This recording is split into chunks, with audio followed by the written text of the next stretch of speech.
In diesem Video zeige ich euch, wie ihr so ein kleines, niedliches Tannenbäumchen häkeln könnt.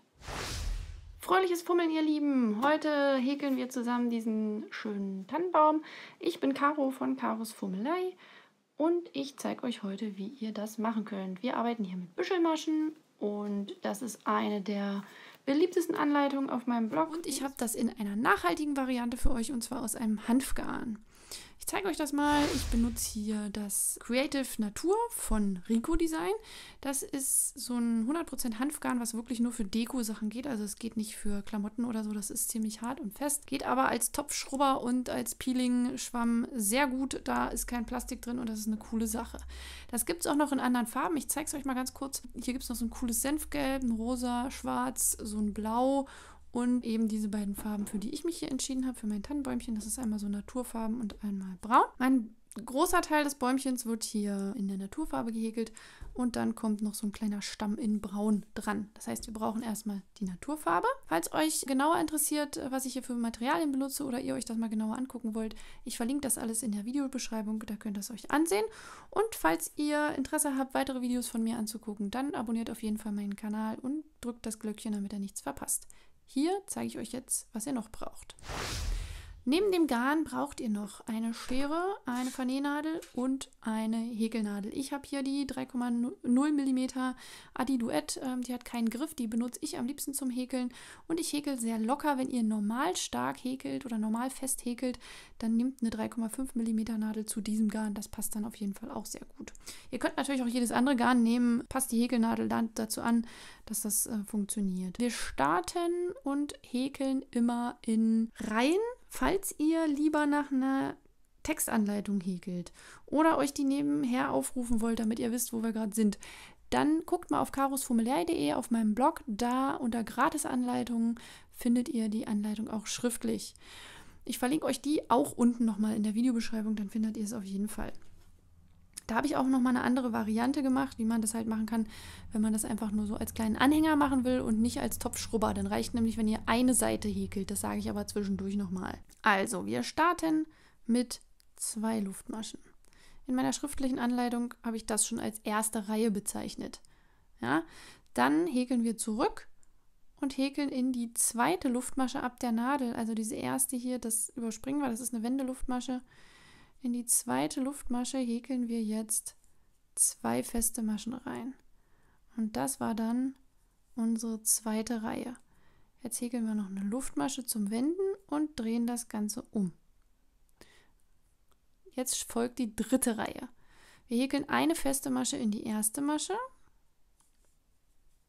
Also die Luftmasche war jetzt einfach nur eine Steigeluftmasche. Und 2 feste Maschen in die folgende Masche. Das heißt, wir haben dann aus 2 Maschen 3 Maschen gemacht. So. Jetzt häkeln wir wieder eine Luftmasche und wenden. Das kommt eigentlich am Ende immer. Das waren jetzt 3 feste Maschen. Jetzt häkeln wir eine feste Masche in die erste Masche. Und jetzt kommt zum ersten Mal eine Büschelmasche. Büschelmasche heißt hier in diesem Fall, das wird ja immer anders gehäkelt, immer unterschiedlich. In diesem Fall machen wir bei einer Büschelmasche einen Umschlag. Wir holen den Faden durch die nächste Masche und achten darauf, dass wir das so ein bisschen hochziehen. Ja, dass das nicht ganz fest eng hier unten dran hängt, sondern dass das so ein bisschen hochgezogen ist, damit man die Schlaufen so ein bisschen länger drauf hat. Das machen wir jetzt noch 3-mal. Also Umschlag und den Faden durchholen und so ein bisschen hochziehen. Umschlag und den Faden durchziehen und ein bisschen hochholen. Und nochmal Umschlag und den Faden durchziehen und ein bisschen hochholen. Jetzt holen wir uns nochmal den Faden und ziehen den durch die 9 Schlaufen, die wir hier jetzt drauf haben sollten. 1, 2, das sieht man leider bei dem Hanfgarn sehr schlecht. 1, 2, 3, 4, 5, 6, 7, 8, 9. Ja, zählt mal nach. Das sind auf jeden Fall 9. Das sieht man hier jetzt sehr schlecht. Es müssen 9 Schlaufen sein. Und da ziehen wir jetzt einfach einmal durch. Zusammen abgemascht. Fertig. Wenn wir die jetzt da durchgezogen haben, machen wir keine Luftmasche oder sowas, sondern wir lassen das einfach so und häkeln jetzt weiter. In die nächste Masche kommen wieder 2 feste Maschen. Die erste ruhig ein bisschen festziehen, damit sich die Büschelmasche hier nachher auf der Rückseite richtig ausprägt. Jetzt wieder eine Luftmasche und wir häkeln zurück. Jetzt kommt die 5. Reihe. Jede ungerade Reihe ist jetzt immer ohne Büschelmaschen und jede gerade Reihe mit Büschelmaschen. Bei den ungeraden Reihen häkeln wir einfach in jede Masche eine feste Masche. Die Büschelmasche nicht vergessen, da kommt auch oben eine feste Masche rein und in die letzte häkeln wir 2 rein. 1, 2. In die letzte Masche der Reihe werden immer 2 feste Maschen gehäkelt, sodass sich das immer vergrößert, sodass der Baum einfach immer größer wird. Das waren jetzt 1, 2, 3, 4, 5 Maschen. Also wir nehmen immer eine Masche zu pro Reihe. Wieder eine Luftmasche und wenden. Jetzt häkeln wir wieder zurück. Eine feste Masche. Jetzt kommt wieder eine Büschelmasche, das heißt Umschlag, Faden holen. Umschlag, Faden holen, Umschlag. Faden holen, Umschlag, Faden holen. Ja, also 4 Umschläge und 9 Maschen müssen auf der Nadel sein. Und einmal durchziehen. In die nächste kommt eine feste Masche. Und jetzt kommt noch eine Büschelmasche. Umschlag, Faden holen, Umschlag. Faden holen, Umschlag. Faden holen, Umschlag. Faden holen und einmal durchziehen. In die letzte Masche machen wir wieder 2 feste Maschen rein. Die Reihe 5 und 6, die beiden, die wir jetzt gerade gehäkelt haben, die wiederholen wir jetzt einfach immer wieder, bis das eine Größe hat, ja, die euch gefällt. Also könnt ihr jetzt so lang weitermachen, wie ihr möchtet. Also es geht weiter. Ich zeige euch noch die nächsten 2 Reihen und werdet da sehen, dass es immer das gleiche ist. Also wieder eine Luftmasche und wenden. Und jetzt kommen wieder überall feste Maschen rein. 1, 2, 3, 4, 5 und in die letzte machen wir 2, 6, 7. Also da immer dran denken, in die letzte Masche kommen immer 2 feste Maschen rein und am Ende immer eine Luftmasche und wenden. Und jetzt, wenn wir hier die Rückseite vor uns haben, ja, das ist die Vorderseite, da wo man die Büschelmaschen gut sieht. Das andere ist die Rückseite. Jetzt kommt also wieder eine Büschelmaschenreihe. In die erste wieder eine feste Masche. In die zweite häkeln wir wieder eine Büschelmasche. Mit 4 Umschlägen und 9 Maschen auf der Nadel, bevor wir einmal durchziehen. Danach kommt wieder eine feste Masche, die die Büschelmaschen voneinander trennt und danach kommt wieder eine Büschelmasche. 1, 2, 3, 4 und wieder alle durchziehen. Und wieder eine feste Masche. Schön fest ruhig, damit sich die Büschelmasche auf der anderen Seite gut ausprägen kann. Und noch eine Büschelmasche. Und am Ende wieder 2 feste Maschen. 1, 2. Eine Luftmasche und wenden. Jetzt seht ihr schon, das werden immer mehr Büschelmaschen. Also es wird immer eine mehr, dadurch, dass wir in jeder Reihe eine Masche zunehmen. Dadurch wird das Bäumchen jetzt immer größer. Ihr könntet jetzt auch sagen, okay, ich mache nur noch eine Büschelmaschenreihe oder noch 2 oder ja, wie auch immer ihr das gern hättet. Ich werde jetzt insgesamt, so wie auf den Fotos, die ihr auch auf meinem Blog sehen könnt, 9 Büschelmaschenreihen machen und dann geht es hier weiter. Ich bin jetzt mit meinem ersten Teil fertig. 1, 2, 3, 4, 5, 6, 7, 8, 9 Büschelmaschenreihen habe ich gemacht. Ich habe mit einer Runde 6 aufgehört. Das heißt, eine Büschelmaschenreihe war die letzte. Jetzt wälzt sich das so ein bisschen. Das ist überhaupt nicht schlimm. Ich schneide den Faden hier ab und ziehe mir die letzte Masche hier einfach einmal lang durch. Und jetzt brauchen wir noch ein Gegenstück dazu. Das heißt, wir machen genau dasselbe nochmal, schneiden den Faden aber dann am Ende nicht ab. Also ihr könnt jetzt gerne einfach nochmal zurückspulen, dann fangt ihr nochmal von vorne an, macht das gleiche Teil einfach nochmal und dann sehen wir uns hier wieder und es geht weiter. So, ich habe jetzt hier meine 2 fertigen Teile. Wo oben ist, erkenne ich dadurch, dass hier noch dieser Faden dran hängt. Das ist mein Anfangsfaden. Den habe ich einmal hier und einmal da. Und bei meinem zweiten Teil habe ich jetzt hier noch den Arbeitsfaden dran gelassen, damit ich gleich weiter damit machen kann. Wenn ihr das wirklich nur zum Aufhängen irgendwie oder als ja, kleine Deko haben wollt und nicht so als so ein Topfschrubber, wie ich das hier mache, dann reicht das eventuell auch, wenn ihr nur eine Seite so macht und die andere Seite dann glatt einfach nur feste Maschen häkelt. Ich würde es aber immer irgendwie so machen. Also ich finde es so schöner, dann sieht es von beiden Seiten gleich aus. Und das finde ich eigentlich ganz nett. Wer schon häufiger Videos von mir gesehen hat, weiß, dass ich Fäden vernähen total furchtbar finde und da immer ein bisschen faul bin. Deshalb knote ich die hier einfach mal zusammen. Ich mache da jetzt einfach mal 2 Knoten rein. Das wird sowieso gleich umhäkelt und dann ist das auch nicht so schlimm, dass wir da nur einen Knoten haben. Ich lege die nachher einfach nach innen. Ich schneide die jetzt hier nochmal so ein Stückchen ab und dann kommen die da nachher nach innen. Und das Gute daran ist, dass ich jetzt das hier schon fest habe. So, die restlichen Fäden können weg. Jetzt habe ich ja nur noch den einen Endfaden hier. Den stopfe ich da nachher auch einfach rein. Und mit dem auf der anderen Seite häkle ich jetzt weiter.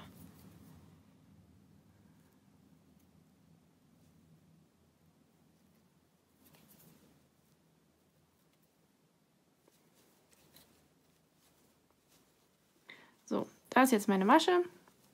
Man kann sich das jetzt relativ gut so aneinander legen und sieht dann, wo die einzelnen Maschen, also wo die immer sich treffen. Das sieht immer gleich aus von beiden Seiten.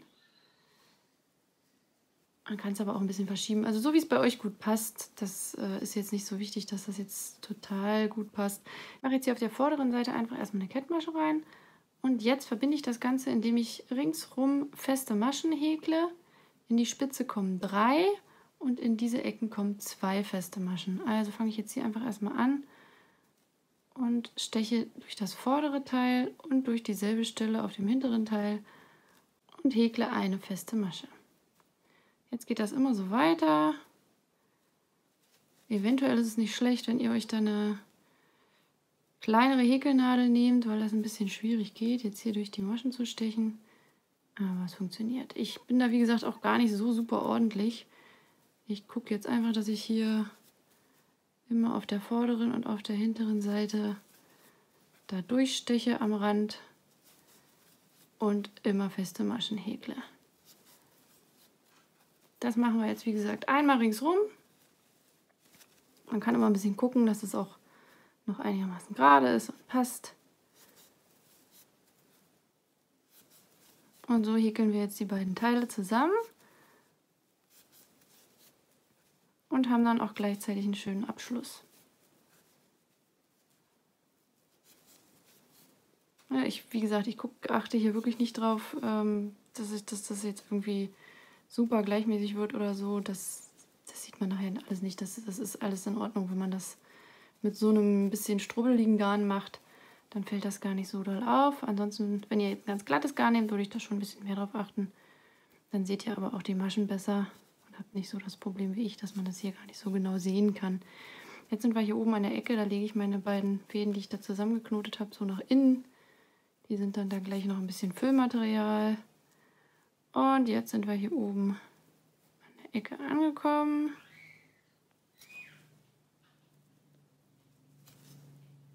Und da kommen jetzt 3 feste Maschen rein. Dieselbe Stelle. 1, 2,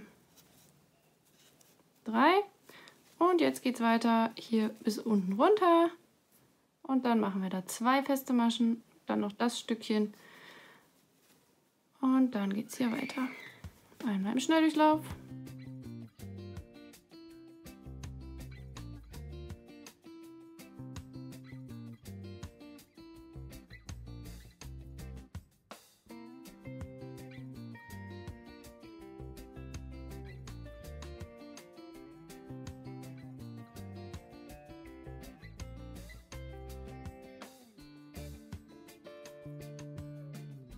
So, jetzt kann man das ein bisschen zurechtziehen. Jetzt sieht man schon, dass sich das bei weitem nicht mehr so doll durchbiegt wie am Anfang.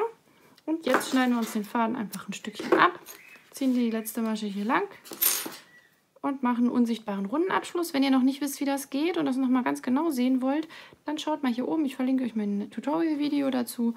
Da zeige ich das nochmal. Hier haben wir also die letzte Masche gehabt. Ich steche jetzt hier mit meinem Faden durch die nächste einfach so quer durch und von oben nochmal in die letzte Masche rein.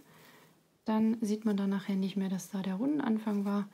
Und meinen Faden vernähe ich jetzt hier hinten einfach ein paar Mal in dieser letzten festen Maschenreihe. Das hält bei diesem Hanfgarn auch wirklich gut. Da muss man sich jetzt auch keinen riesen Stress machen mit dem Vernähen. Einfach ein paar Mal durch. Fertig. So, dann schneiden wir den Faden da ab. Und das weiße Stückchen ist fertig.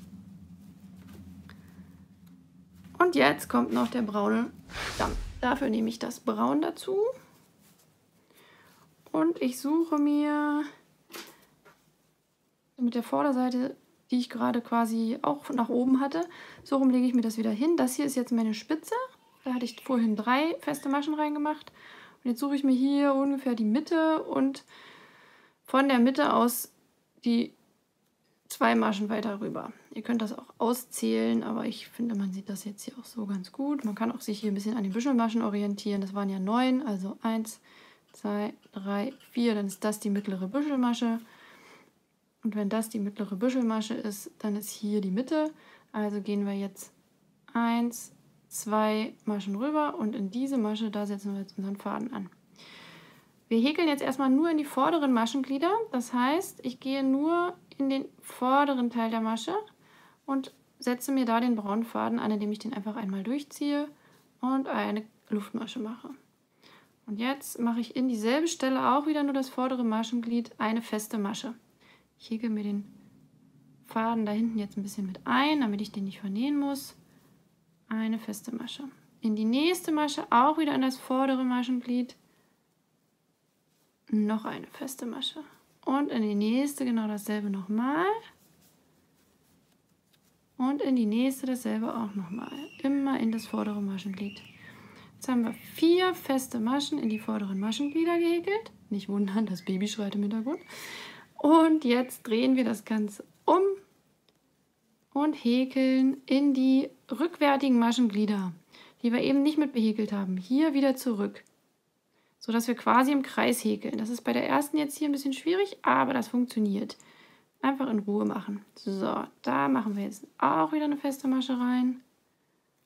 Und in die nächste, das ist auch wieder dann nur so ein halbes Maschenglied, auch eine feste Masche. Noch eine und eine noch, dann haben wir da auch nochmal 4 gemacht. Da haben wir insgesamt 8 feste Maschen gehäkelt und sind da wieder angekommen. Wir machen jetzt hier in die erste feste Masche eine Kettmasche rein und dann starten wir wieder mit einer Luftmasche und einer festen Masche in dieselbe Stelle und jetzt häkeln wir immer in die ganze feste Masche rein, also ganz normal, wie wir normal häkeln würden. Nochmal eine Runde rum, die erste feste Masche haben wir schon gemacht, die zweite, die dritte,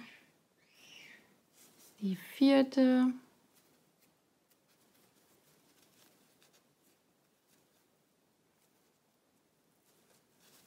die fünfte, 6, 7, 8. Dann machen wir wieder eine Kettmasche in die erste Masche. Und einmal machen wir das Ganze noch. Ihr könnt das natürlich so hoch machen, wie ihr wollt. Wenn euch das jetzt schon so reicht, dann könnt ihr jetzt schon aufhören. Ich mache noch eine Runde. Wieder 8 feste Maschen. 1, 2, 3.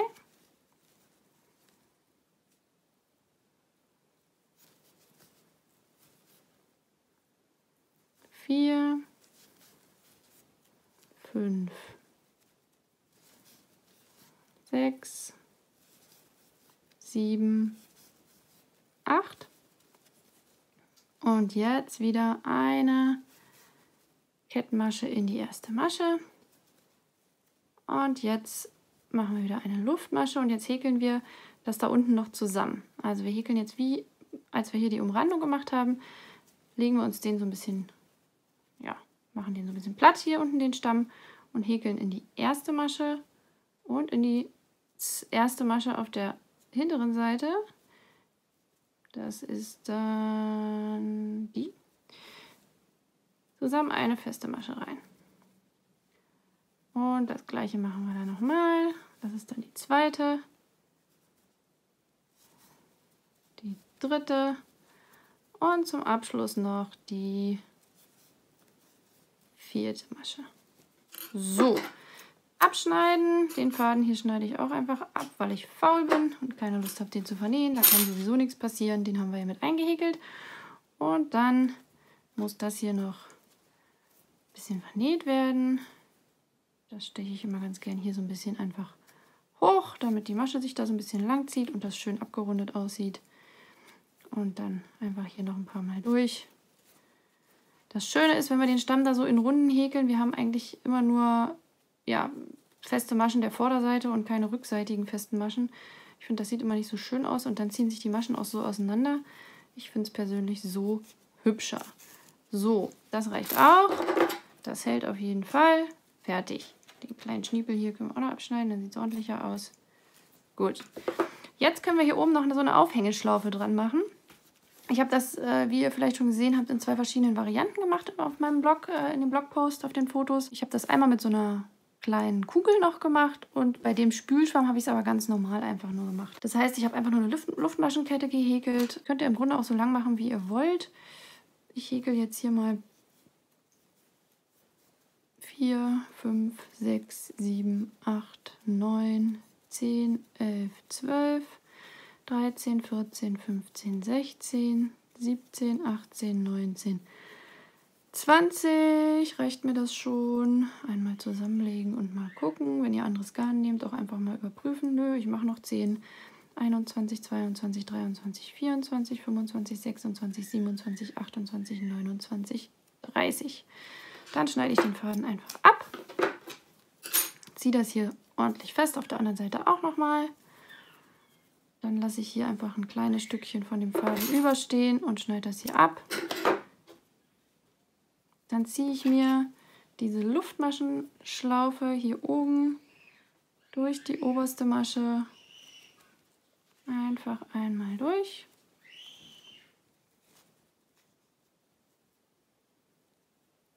So. Und dann hole ich mir die 2 Fäden dadurch und ziehe das fest.